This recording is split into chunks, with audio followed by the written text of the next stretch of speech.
tuning in to Me Podcast. You listen for our second part of the episode regarding roller coasters. Please enjoy. Then I couldn't breathe. So that was my ride at the Harry Potter ride. They really don't have I don't know. I know they make these like guest of size seats and stuff for people that are larger, but I always think of people not even just bigger, but like taller. People that are taller, that are smashed. I mean, even on the amusement park at the Disneyland, I mean, a lot of those rides I think were made when people were under 6 foot tall. And now there's so many people that are 6 foot tall anymore, and so many people that are over 250 pounds that it makes it such a hard ride to sit in. And especially when you're having to sit next to someone else. And I think it's the funniest part is they always they have to make it a certain size for you to go through everything.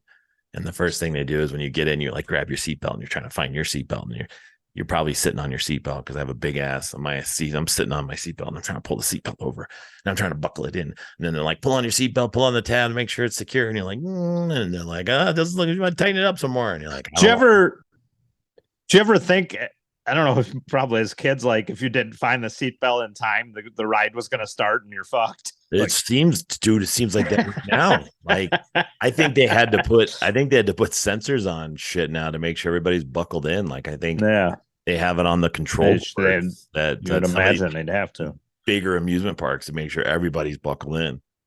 Because I remember they stopped the ride at Disneyland. They stopped the because it's still the Haunted Mansion. They don't have any seatbelts. You just sit in that little seat and it just moves around. There's nothing that secures you in. You just have this little rail, and it doesn't even, you don't pull on it, just slow. It just comes in. It's supposed to keep you, I guess, from like falling out somewhere.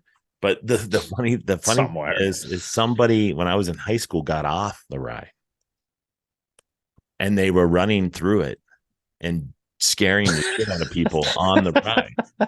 So, they had to stop the ride to find this kid who was running around, like, jumping in the little carriers that you were sitting in. He was like, raw, and so I didn't see it, but they were like, someone's loose in the and so that's like a horror movie in itself. Also, you're just like, wow, look at that. Someone just starts stabbing you, and they're like, that's where they said ride. They send the Men in Black again to come in there, and you're gonna forget about this again. Yeah, I mean, going to Disneyland now is like airport security, dude. It's like you're getting frisked and shit. But again, can you imagine? I've never been to Disneyland or Disney World. Oh, dude, they have this. So there's still the old rides where you just sit in seats, and it's like the carnival rides, and I don't know. And there's no way, like, you can't stop me other than cameras that I could just get out and just dick around in there. Probably be banned from Disneyland for the rest of your life, but you could just get out of Disneyland rides and just run around on some of these. We knew he was dangerous. He was wearing a Raiders hat. He looks sketchy when he got in. He was looking around for a way to jump out in the middle of the Peter Pan ride. You know, we're both wearing probably the most gangster hats, the black and white hats of. Yeah, but your hat looks like you should be chewing tobacco and sitting on the back of a truck full of hay. Your hat's like, I know. I had to dig this one out. This is your hat. This thing is bent. That thing is bent. Are they in the playoffs or something? Is that why you're wearing it? I'm just making it different because I don't think I've ever worn a White Sox hat in one of our episodes. Need to get you a nice one, though. Need to get one close to the shirt. That's why it's all grayed out. It's just you're feeling your depression outfit today. I feel depressed. Just wear all gray. Wow, the Silver Surfer is a bit of a. And you know what's even better is that at one point that hat you're wearing was black, but it's all bleached out. Yeah, I know. Sunned out. Yeah, I know, right? Is that you're mowing the lawn?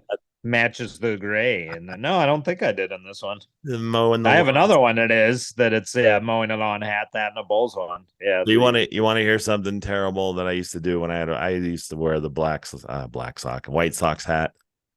I took the S and the O and the X, and I blacked out the front part of the O. If you look at it.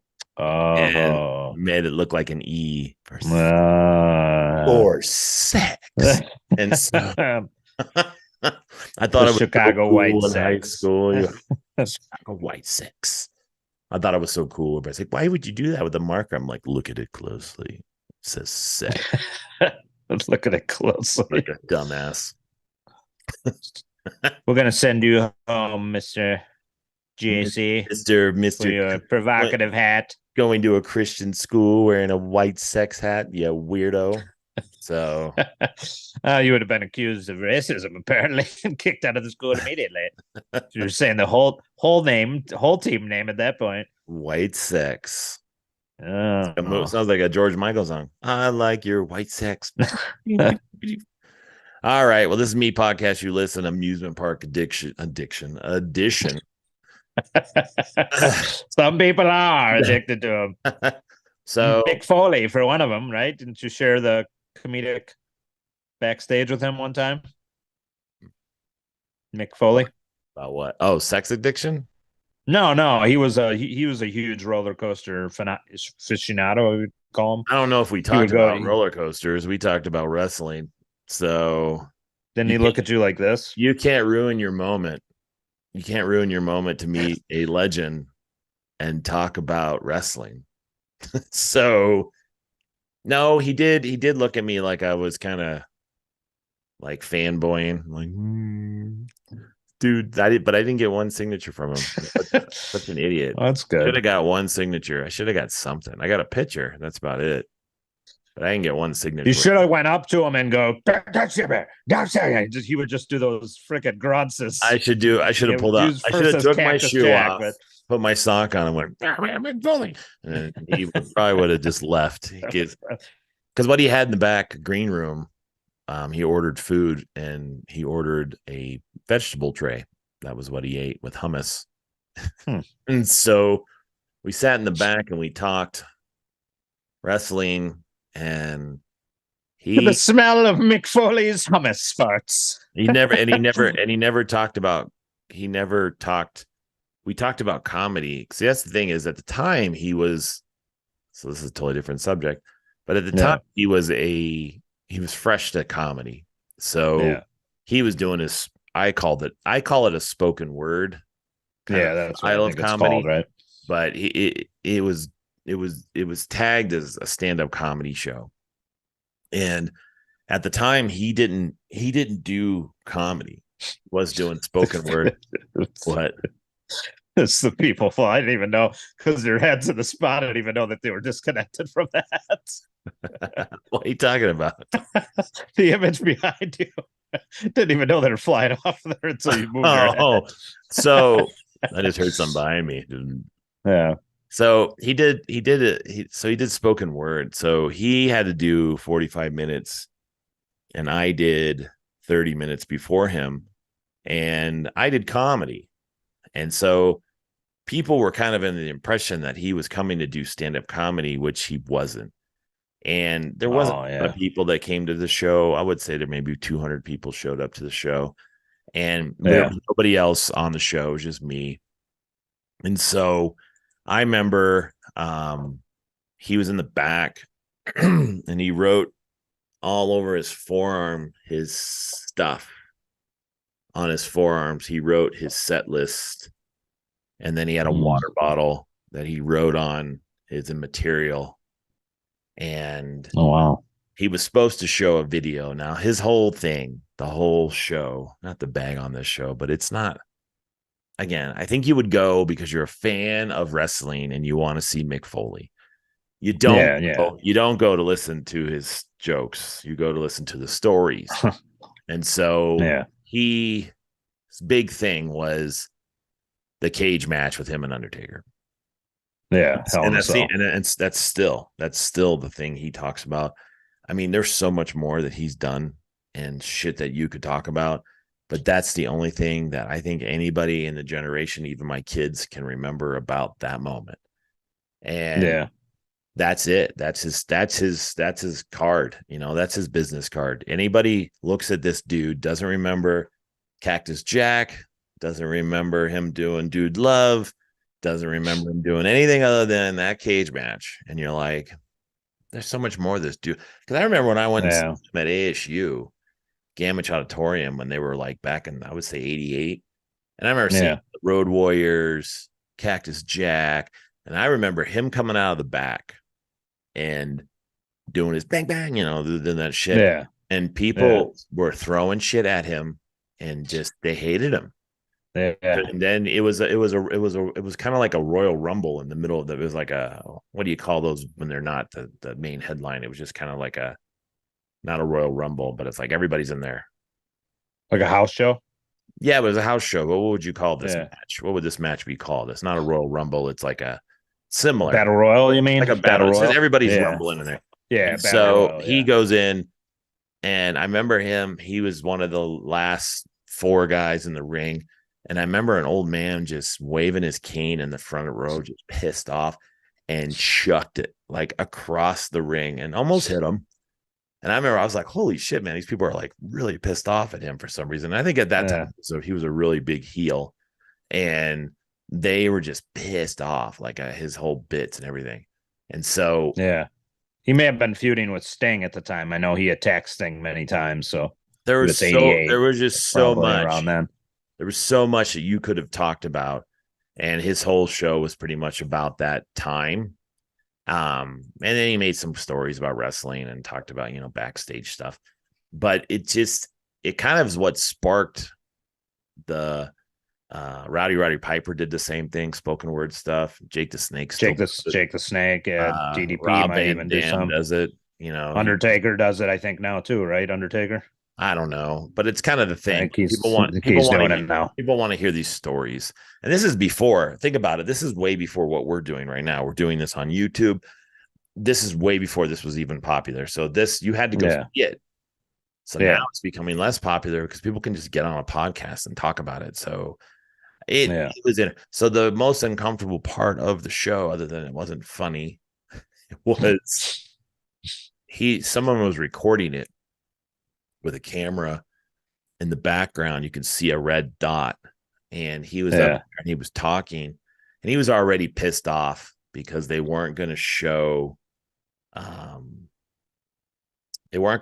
his video because they couldn't get it up to work, and he was already mad because that was his whole thing, show my video so I could talk about it. And so in the middle of his set, he just goes, turn it off. And everybody just kind of staring at him, because you don't know if he's gimmick or what he's doing. He's like, I'm serious. Turn it off. Like, got all serious. Sitting there. He goes, I can see the red light blinking. Turn it off.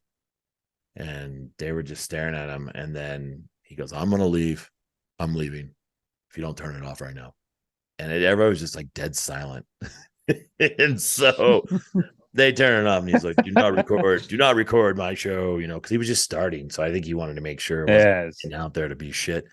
So then we asked to get a picture with him, and he told everybody that if you're going to get a picture with us after the show, I'm going to look off to the side, and I'll post this on it. I'm going to look off to the side because flash photography bothers my head and causes my eyes. It causes problems for me. Yeah, CTE, I think. I don't know. So I have like an iPod picture of him, and it was just really bad screen. So it was like this. It was like,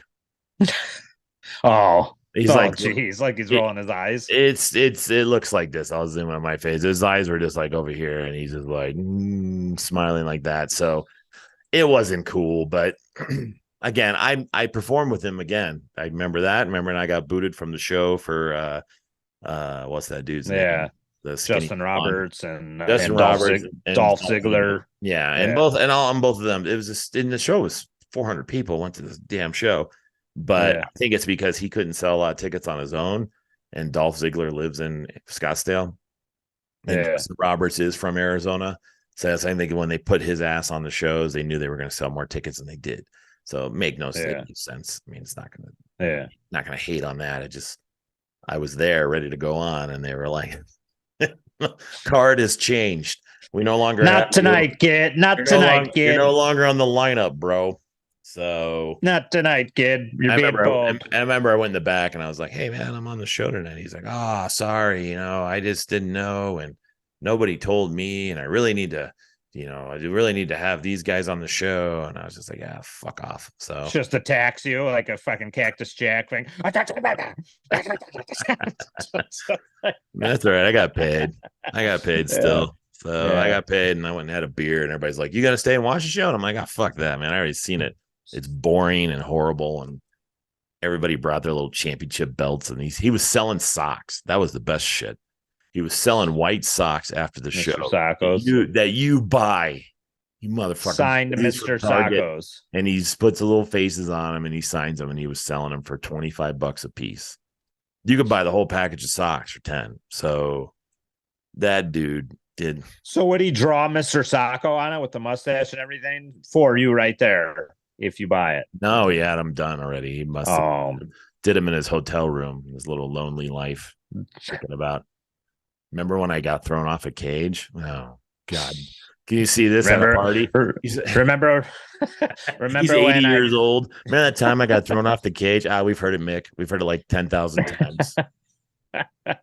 Remember when I got that comedian thrown off my show because he wouldn't get the screen up on one of my first shows in Flagstaff? It wasn't my show, though. That was it. It wasn't my show. I didn't do that shit. I was just there to perform.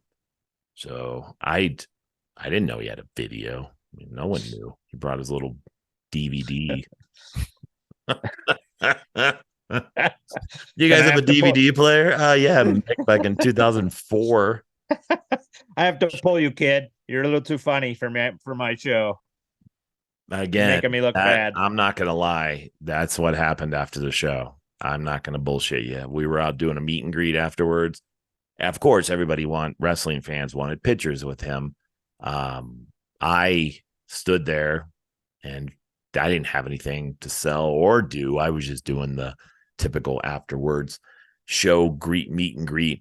And this sounds arrogant and it sounds like a fucking assholes thing I'm going to say, but a lot of people came up to me and they said, dude, you should have closed the show. So now for an impromptu match between Logan Cage and Mick Foley. Because again, it was marketed as a comedy show. Now the one at the House of Comedy, that was marketed as a wrestling meet and greet, meet Mick Foley, wrestling stories, that shit. This show was Mick Foley, but it was marketed as like a stand-up comedy show. So think about it. Probably 100 people came that knew him, wanted just to hear about it, see pictures, you name it. Yeah. The other group may have came because they thought it was going to be funny. It was going to be a comedy show. Something was going to be hilarious. And then you put a stand-up comic before the show who does stand-up comedy. And then you're like, okay, and now for the rest of the show, Mick's going to sit on a stool and talk about how he got thrown off a cage for 30 minutes. Doesn't even have the footage. There's half the people don't even know who's that overgrown Muppet. That's not even, we don't even know he's a wrestler. What the hell? He's not even funny. Half the people fucking can't even see his shit either because he doesn't have his DVD. And again, he brought an 8-track. Can you play this?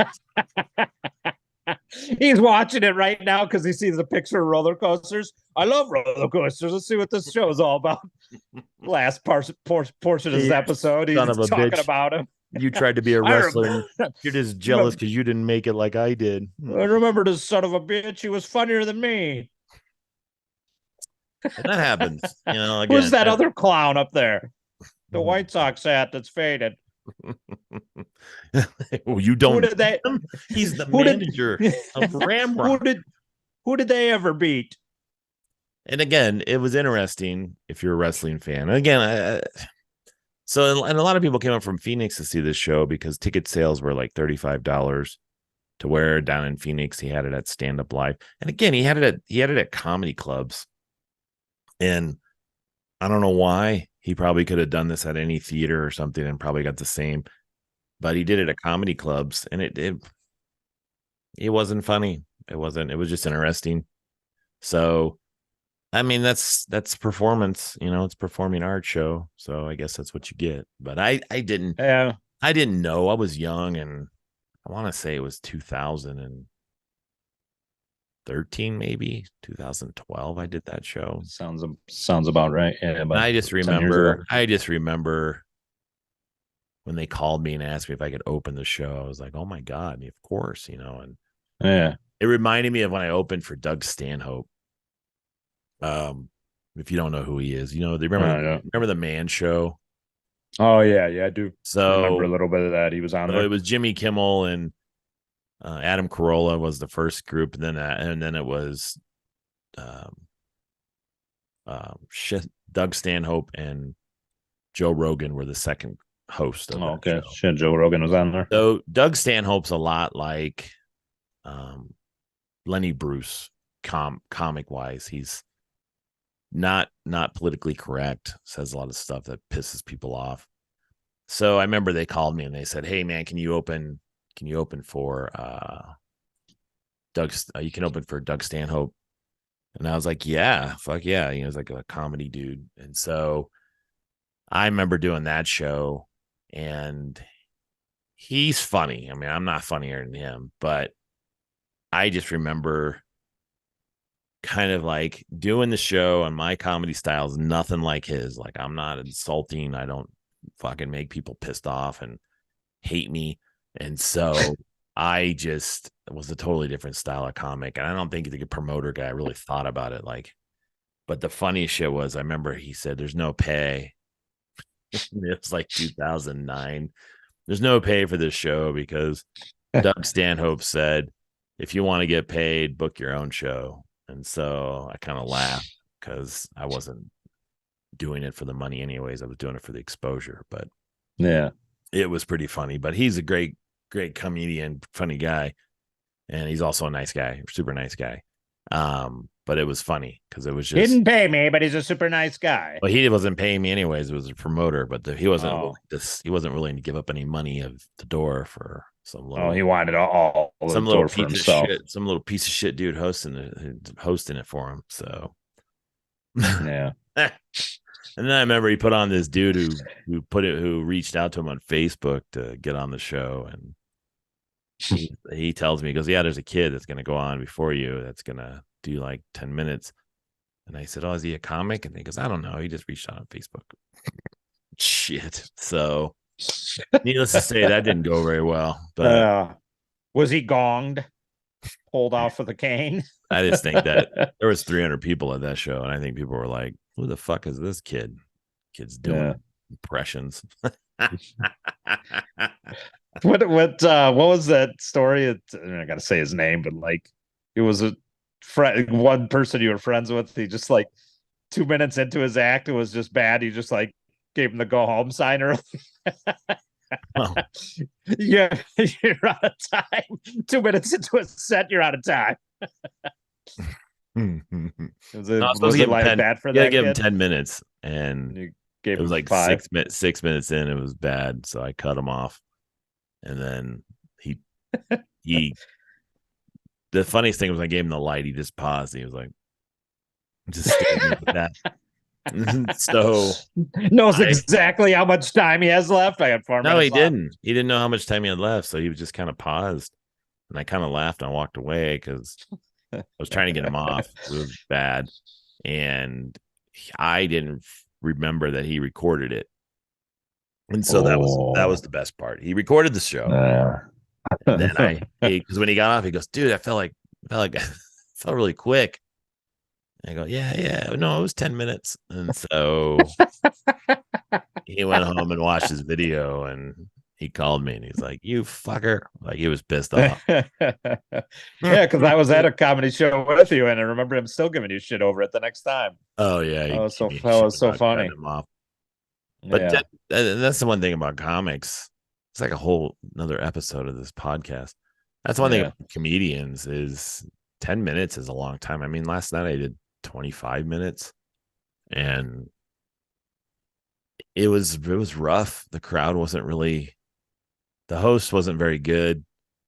The crowd was really kind of not into it.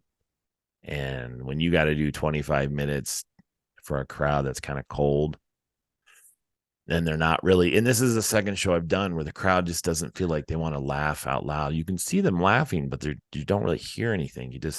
They're doing the, trying to cover their mouth laughing. And as a comic, you're feeding off the laughter. So when you don't get kind of shit, you're just like, what the fuck? You just feel like you're bombing. So then you're trying really hard to pull laughter out of people.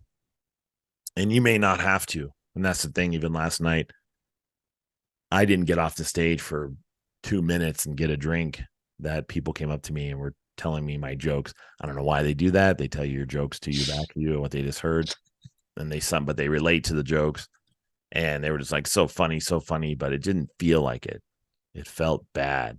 So, and nothing's more as a comic, if you ever want to feel bad about yourself and make it worse, do comedy, because whenever you don't have a good night of laughter, you go fucking like, what am I doing? Why am I doing this shit? This is the worst thing I could be doing. I don't need this hassle. I don't need this bullshit. And then you go on stage again and get tons of laughs and you're like, oh, I love it. I need it so much. So it's the world of comedy. But these shows that I've done with like Mick Foley and wrestling, I don't think I'll ever do wrestling shows because they're not comics. They're not comedians. I mean, I heard Rob Van Dam is pretty funny, but yeah, I would like to see him. That would be he would pretty have cool. to be, he'd have to be writing material. He's probably working with somebody who's helping him write comedy. But Mick Foley just strictly sticking to, I'm Mick Foley and I'm Undertaker's cage match. This is going to be the next 30 minutes of my show. Is watch this. Watch me fall. Right when I fell, I was thinking, oh shit, I hope I hit the table. It's like that. That's his joke. That's his punchline. There's no joke. There's no jokes. Yeah. They're just stories that I don't know. It'd be better promoted as a one night with Mick Foley, like that's story time with Mick Foley. Yeah. But they do it at comedy clubs. So you're kind of expecting comedy. Now, another guy who probably would be comparable to what he's doing is, you ever see Henry Rollins? Guy from Black Flag. Yeah, I know who. Yeah. So Henry Rollins, that too? He does spoken word. But it's pretty inspirational too and funny. But he's also an actor and he does stuff on the side. So, but he does the same thing. It's spoken word tours. People go to those shows because they like to hear his stories. Christopher Titus is a comedian that does kind of spoken word stories. To me, that's kind of how I compare my comedy, is it's spoken word, it's stories that people like to hear, stuff that's funny. Well, the chance to meet them too. So, I mean, it's kind of a cool thing. Like, you're going, and if they're the performer, obviously in a wrestler's case, there's nothing that's going to match that performance high, but maybe the laughs or the engagement with the crowd is probably as close as they could get at this point, especially when their body's broken down, It's the behind the scenes shit, man. You want to hear the behind the scenes stuff. Yeah. You want to hear what was it like to be there, because I remember watching it on television. I'm surprised that Hulk Hogan doesn't do spoken word shit. But yeah, that is surprising that he maybe be afraid that he might be heckled for his unfortunate comments that he made back in the past. But you know what? He's an interesting character, and I think people would be more positive than negative to see him. And yeah, I mean, it's been years now since then. He's apologized profusely. It's just some people hang on to that stuff. Yeah, but it is what it is. It's not going to change. So, but I'm surprised he doesn't. Now he does a lot of stuff on Facebook and Instagram and stuff with his son. So with his son Nick, he's got his beach shop. I think that's where he's done signings and other stuff too. His son doesn't even look like the guy he used to be. Doesn't even look like Nick when he was younger. What does he look like? A young Hulk Hogan now? He sounds like a young Hulk Hogan. The stuff that he does, he does that. He's like, hey, brother, and brother. They're always showing their biceps and flexing out and shit like that. Did you ever see that? I thought maybe I sent it to you.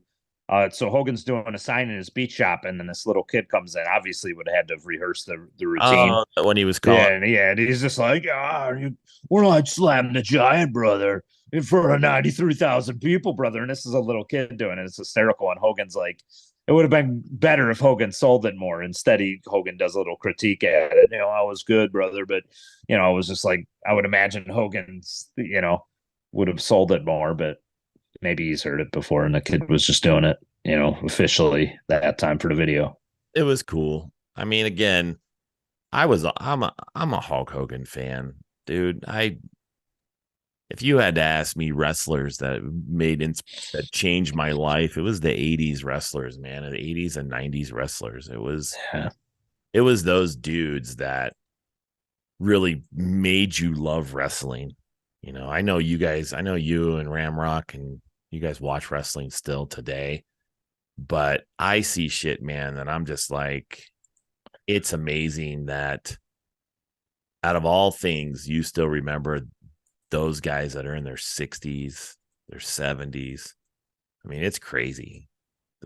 Well, they still make money off those, what we're talking about, the quote unquote shoot interviews now, or when they go to these conventions, these older guys are in demand. Their wrestling figures are in demand. Like you're just talking about, Hogan's still one of the highest selling figures. Like his stuff doesn't, like the latest wave went on clearance with Hogan, but Hogan's figure in the wave didn't. So that just tells you that, he's still popular. Nick. So I hadn't seen him in a long time. He doesn't look like the kid from the show. He's got the Hollywood Hogan beard. That's that what he's got? Looking a little bit like Macho Man Randy Savage. But dude, look at Hulk Hogan though. I mean, shit, what is he, 70, 60 something? It's got to be, yeah. At this point, he's got to be like 70. You can tell he's slowly disintegrating his body. That's like, well, yeah, if you're not training to the type of degree, doesn't it, your body quickly loses that muscle, right? He's a big dude. So he's got his little podcast, his little Instagram. He's got 1.9 million followers, which in the world of Instagram is not a whole lot anymore. So it's not that impressive, but again, he's got a lot of followers. So brother, I married my daughter's one of her friends, brother, so I could stay young forever, brother. I married a young girl. Cool. When she left me, brother, I married one of Nick's girlfriend's friends, brother.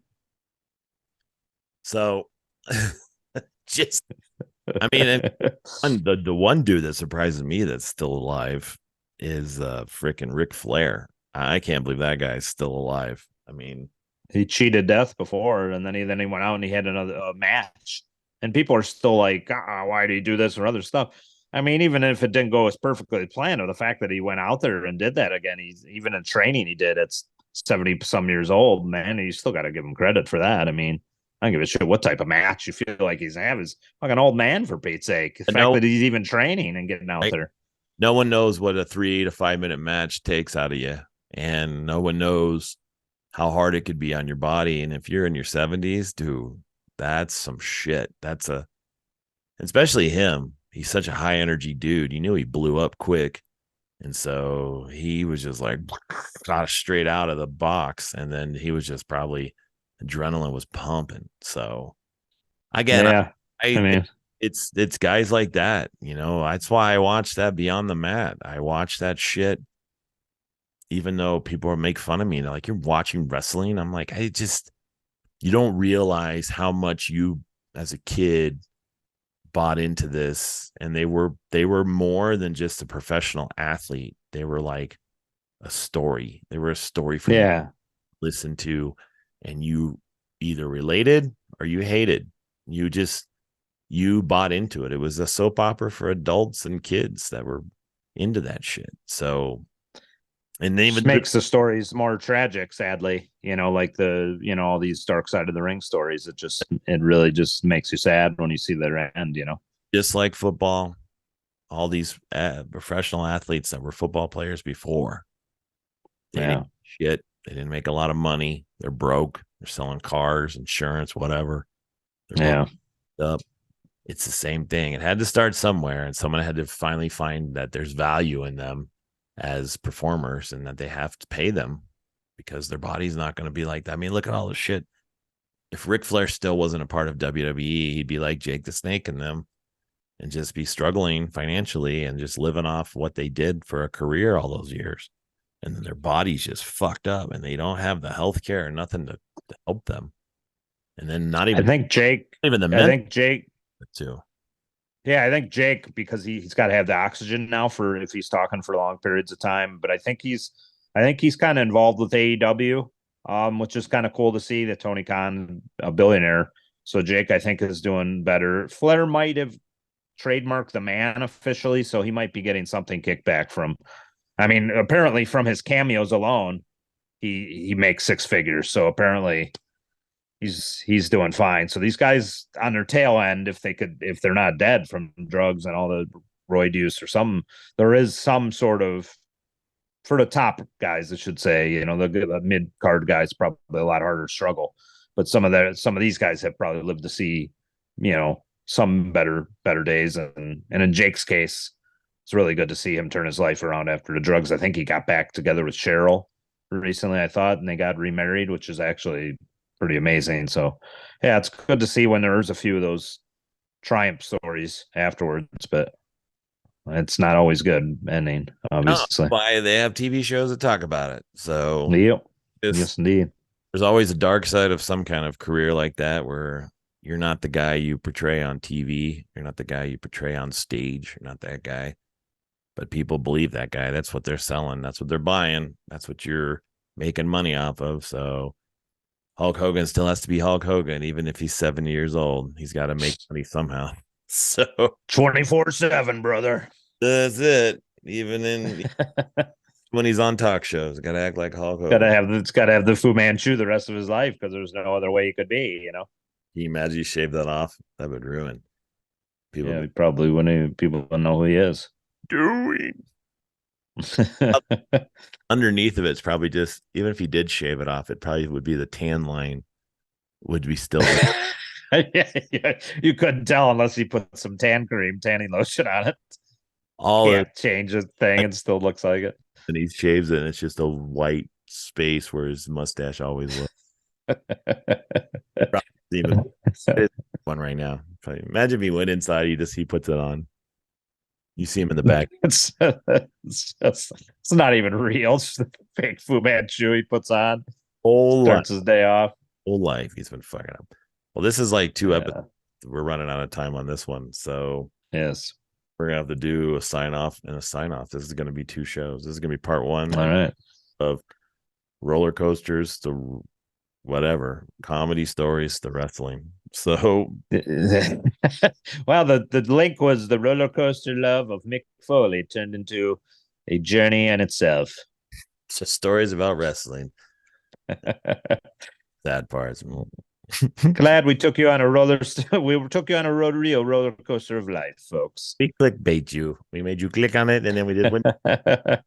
It's not all fun and scared games like this. Oh, all right. Well, this Me Podcast. You listen. Make sure you subscribe. Make sure you watch. Listen, watch, whatever. Subscribe. Go to YouTube, Facebook, Instagram, and also where else? Spotify. So yes. See anything else as we close out this shows? I'll just like this video, please share, subscribe. So far now, and, help us out. 14 subscribers, right? Yes, yeah. I think I was saying it before we got it, but thankfully, before this episode aired, we did get the 14th one. 14 subscribers. Can you believe it? We have broken barriers. Subscribe. It's not going to cost you anything. Keep us alive right now. Try to make us some money. We're trying to. None of it will ever get monetized for all of our copyright strikes. State of podcasting. Next clip. All right. Check it out. Yes. Peace out. That's it.